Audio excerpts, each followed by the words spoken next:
Pressure reveals people. Some panic, some freeze, some break. But a few remain steady, clear, and composed, and those are usually the ones who come out ahead. When everything feels urgent, emotional, and overwhelming, calm becomes a competitive advantage. Not just emotionally, but strategically. Calm thinkers see options that emotional thinkers miss. Calm speakers say less and mean more. Calm. Actors waste no motion. Have you ever wondered why some people stay calm when everything around them is falling apart? It's not luck. It's not genetics. It's not personality.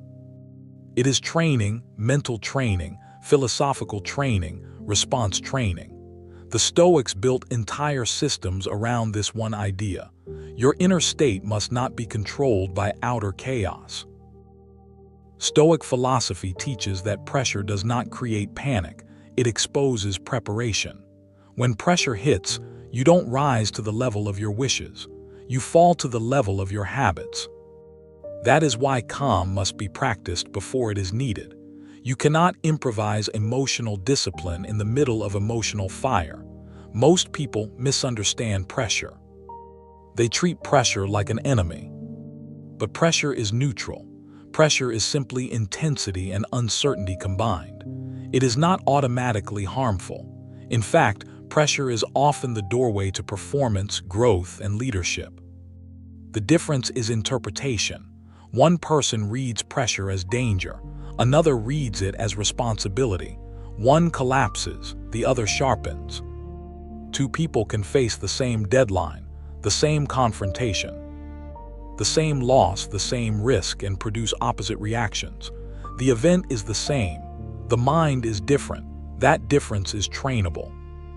The Stoics divide life into two categories: what you can control and what you cannot. This is the foundation of calm. Under pressure, confusion begins when you try to control what is not yours. Outcomes, timing, other people's emotions, other people's opinion. External uncertainty. The more you try to command what is uncontrollable, the more anxious you become. Calm begins when you return to the Stoic divide. Ask one grounding question: what is under my control right now? Not later, not globally, right now.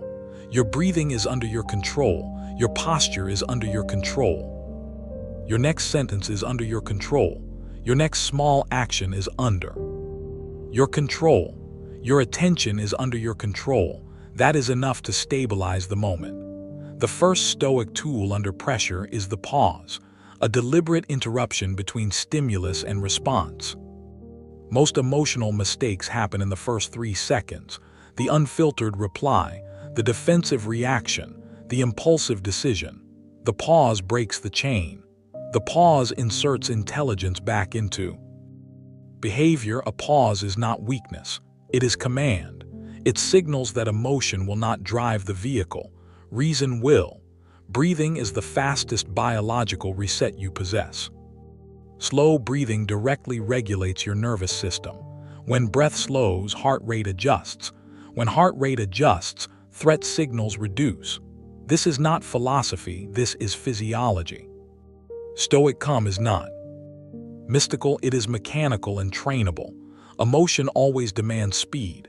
It says answer now, react now, defend now, fix now. Discipline says observe, measure, choose. Speed feels powerful but often produces damage.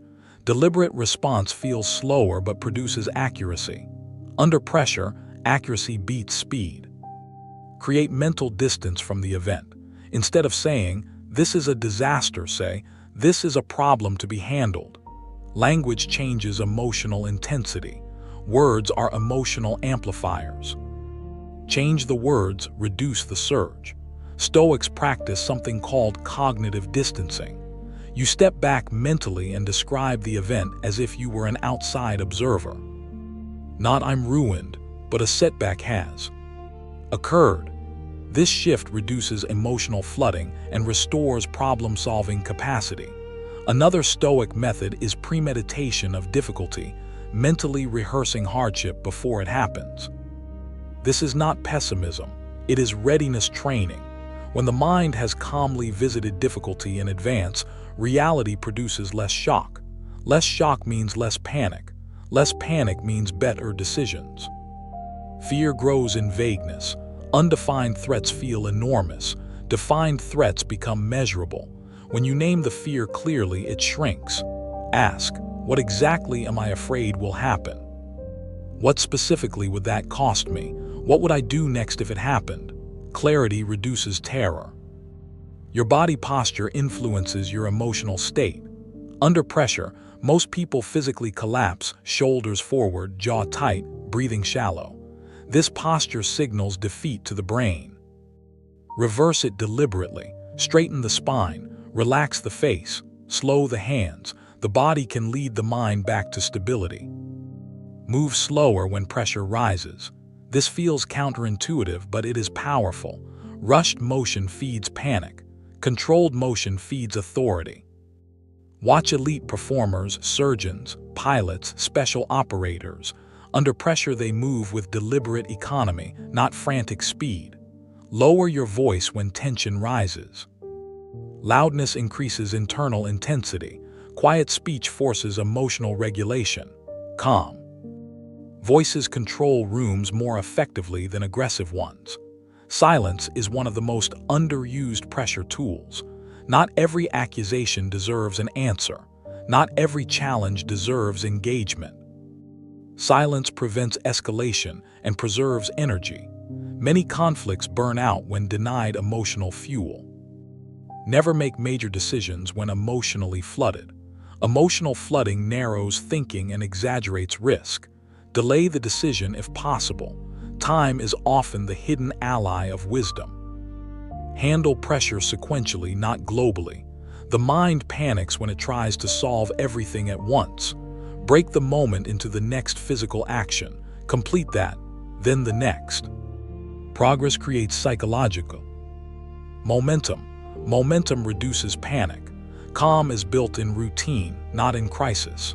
If your daily life is undisciplined, your crisis behavior will be chaotic.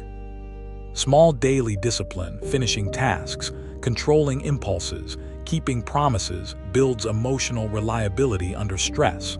Practice voluntary discomfort. Choose controlled hardship regularly. Physical training, cold exposure, silence, fasting from distractions, finishing difficult work without escape. When discomfort becomes familiar, pressure becomes less threatening. Write emotions instead of projecting them. Journaling converts emotional storms into structured language. Structured language is easier to manage than raw feeling. Writing slows emotion and organizes thought. Reduce information intake during high-pressure periods. Too many inputs overload judgment.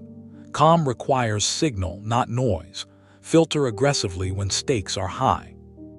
Remember this Stoic truth: you always own your response. Always. Even when you cannot control the event, you control your behavior. This is not motivational, it is operational. Your response is your domain. Calm people become anchors in chaos. Others look to the steady mind for direction. Emotional stability creates authority without force. People trust the one who does not shake. Consistency under pressure becomes your reputation. Over time, people will say, when things go wrong, you are the one who stays clear. That reputation opens doors that talent alone cannot. Pressure is not punishment. Pressure is training. Fire does not destroy steel, it reveals its quality. Let pressure show you where to strengthen. Your first reaction is emotional. Your second response can be rational. Train yourself to wait for the second response. That single habit will change the trajectory of your decisions. Calm is not personality. Calm is practice. It is built breath by breath, pause by pause, choice by choice. No one is born unshakable. They become unshakable through repetition. Train daily in small moments, slow replies, controlled tone, deliberate pauses, reduced noise, chosen restraint. Then when the large moment arrives, calm will not be foreign, it will be familiar. And when pressure comes, as it always does, you will not panic, you will not freeze, you will not break, you will observe, you will choose, you will act with control. That is Stoic calm. That is trained composure. That is power under pressure. Train it daily, and it will be there when it matters.